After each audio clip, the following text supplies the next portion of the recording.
It's that time of the week here on 4 Verts. Rapid reaction to NFL Week 5. I go through all 14 games, all 28 teams that played, plus a quick note on the 4 teams that were on bye week. My name is Harrison Graham. The most subscribers we've gotten on this segment throughout the season is 30. Can we get 31 new subs today? Let's make it happen. Here we go. 10 minutes on the clock right now. We start with Dolphins Patriots, not because this was, a good game by any means, but because we just got news. Drake May taking over for Jacoby Brissett as QB1 in New England. It is time for a quarterback change. I would have waited another week because in 2 weeks the Patriots play the Jaguars, who have a pretty bad defense. Instead, he's going to get his first licks against DeMeco Ryans and the Texans, but it is Drake May time in New England. For Miami, 2-3, only a game back. Jets just fired their coach. Hanging around, at least for now. Can they hang around until Tua gets back? That remains to be seen. Falcons 36, Bucks 10. I would say probably the second best game of the week. We'll get to the best here in a little bit. Kirk Cousins looks like he's starting to get comfortable. That offense is starting to click. Darnell Mooney, Drake London, Kyle Pitts. Need to get Bijan going a little bit more, but they look good offensively. For the Bucks, they're going to be fine. Both these teams are 3-2, but where's Todd Bowles' defense gone? That group has not looked the same this year, and I get they traded away Carlton Davis. Some of their other pieces have gotten a little older, but got to pick it up on that side of the ball if you're Tampa, because Baker Mayfield's playing at a high level. Chiefs 26, Saints 13. Welcome back Juju Smith-Schuster and Kareem Hunt to Kansas City. The band is back together, and they're playing some good ball. Big games for both of those players, each over 100 yards respectively. Derek Carr injured, defense kind of getting exposed. 3 straight losses for the Saints. Not ideal for Dennis Allen's club that looked like a juggernaut just a couple of weeks ago. Game of the week, Ravens 41, Bengals 38, overtime. Lamar and the offense carrying that team. Defense has taken a notable step back for the Ravens. Speaking of taking a step back, Cincinnati's defense is atrocious, and it's a shame because they're 1-4 now, and Joe Burrow, ever since their Week 1 loss to the Patriots, which could end up dooming them in when they're looking up in December trying to fight for a playoff spot if they get there, sitting at 1-4. Burrow's having an MVP caliber season, but the defense just isn't any good, and they might be wasting a special year from Joe Burrow. What a game that was. McPherson misses in overtime. Tucker makes. Ball game. Ravens 3-2. Bengals 1-4. Sunday Night Football. Cowboys 20. Steelers 17. Dak clutches up late. 3 bad turnovers, but when it mattered most, delivered a 15-play, 70-yard drive. Touchdown on 4th down with 20 seconds left. Defense getting better, too. It was looking ugly early on with Mike Zimmer, but despite D-Law being out, despite Micah Parsons being out, that defense played better. Justin Fields, QB1 still, for now. Does that continue? Needs a big bounce back against the Raiders this week. If he can, I would expect him to be QB1 moving forward. If he stumbles and they lose, sounds like Russell Wilson's healthy, he could return in Week 7. Vikings 23, Jets 17. Minnesota's offense got stymied a little bit in this one. The Jets defense came to play, but Minnesota held on late with strong defense of their own. Aaron Rodgers, a few really bad interceptions. And speaking of the Jets, speaking of Aaron Rodgers, Robert Saleh fired this morning. Jeff Ulbrich, the interim head coach, their defensive coordinator. A lot of reporting that Rodgers did not influence this decision. Forgive me for not believing them, but regardless, Robert Saleh out. Ulbrich, the interim. We'll see where the Jets go from here. They're 2-3. Vikings, one of 2 unbeaten teams, along with the Chiefs at 5-0. Speaking of Robert Saleh, tomorrow here on 4 Verts, we're going to take a look at some Robert Saleh replacements for 2025. Who could be the Jets head coach next year? We've got some early betting odds. We're going to dive into some potential candidates. So again, subscribe, turn on notifications. Let's get 31 new subscribers to set a record on this segment, Rapid Reaction, throughout the season. Texans 23, Bills 20.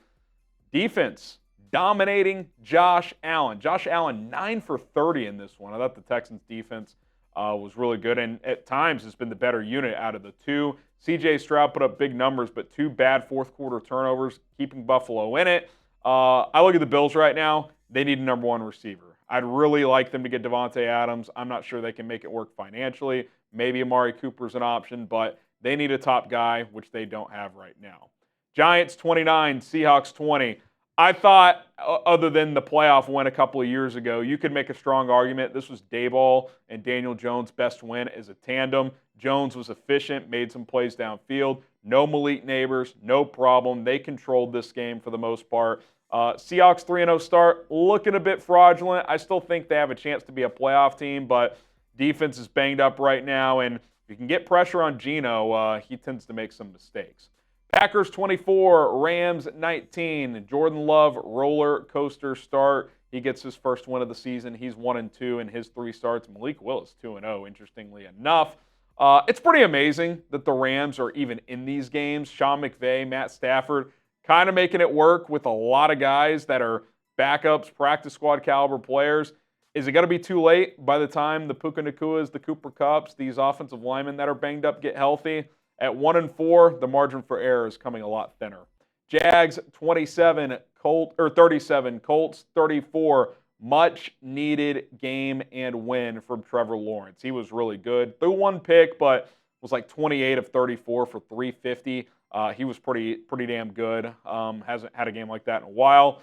Joe Flacco, the ageless wonder. I think they'll go back to Anthony Richardson once he's healthy, but that is quite a security blanket for Indianapolis. If Richardson struggles, Joe Flacco's ready to go. He threw for 360 and 3 touchdowns. Cardinals 24, 49ers 23. Kyler's second half heroics. Man, is he fun to watch at times. It's a bit of an up and down journey, but when he's cooking, he can really make things happen. Also, defense shut out the 49ers in the second half. And for San Francisco, this is their second shocking loss in 3 weeks. Blew a game against a depleted Rams team 3 weeks ago, and then this past week was up 23-10 at halftime in this one and lost. What's going on, Kyle Shanahan?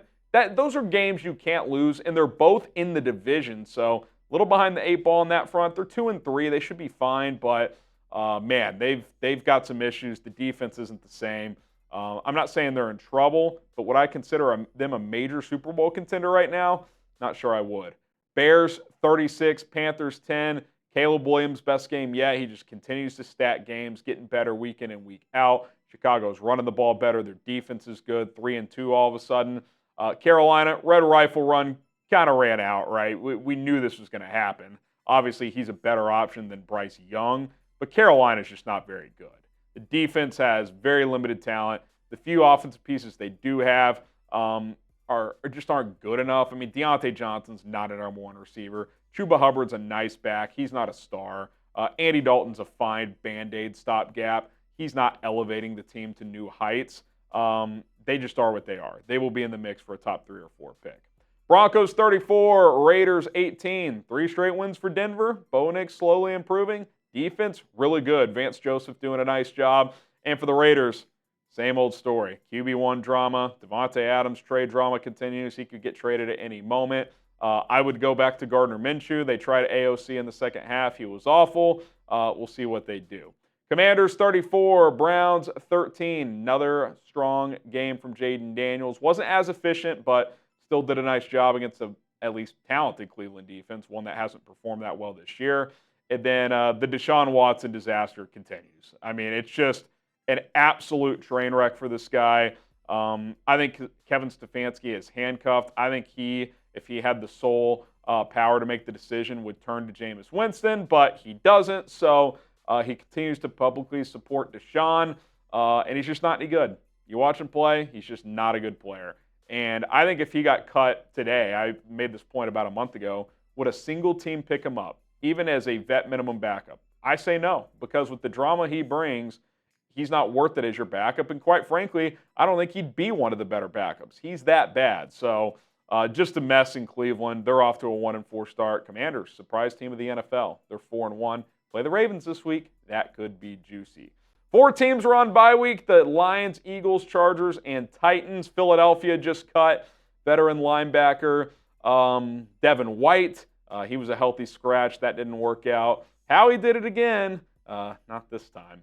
Lions, they were humming heading into the bye week. They should be nice and refreshed to make a final 3 quarters of the season push. Chargers 2-2. Hopefully gave time for Justin Herbert's high ankle injury to improve. And Tennessee coming off a win against Miami heading into the bye. We'll see if Will Levis is the starter as he got banged up in that last game. There you have it. NFL Week 5 rapid reaction coming at you here on 4 Verts. If you want us to do it again next week, subscribe. Let's get 31 new subs. Tomorrow, Robert Saleh replacements. We'll see you then.